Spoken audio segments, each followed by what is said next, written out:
Tänään näytämme, kuinka tehdään luonnollinen ja kestävä silmänrajaus sekä kulmameikki. Silmien rajaus tehdään Joe Blascon Ultamatte rajausvärillä.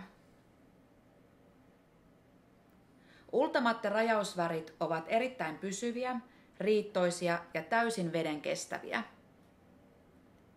Rajaus aloitetaan työstämällä väriä pienin vedoin ihan ripsien juureen. Näin jäljestä tulee tarkka ja siisti.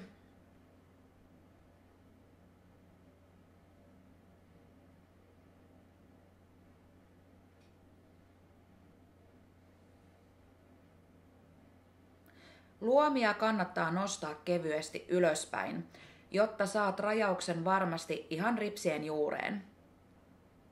Rajauksen tekemiseen käytetään Joe Blascon omaa Ultamatte-sivellintä, joka on viistopäinen ja sillä on erittäin helppo tehdä siisti ja ohut rajaus.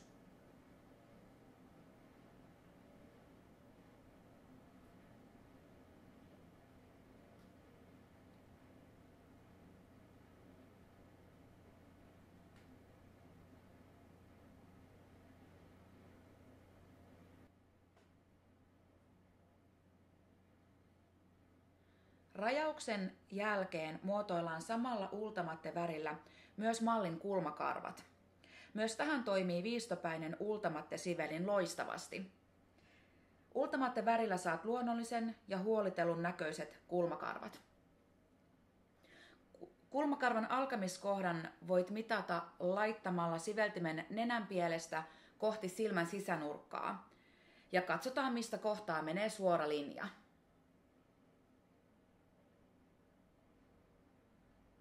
Kulmakarvan optimaalisen pituuden voit mitata laittamalla siveltimen nenänpielestä kohti ulkonurkkaa.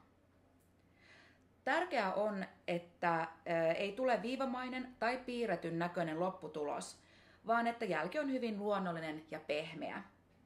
Ultamatte-väriä ja sivellintä käyttäen onnistut siinä helposti.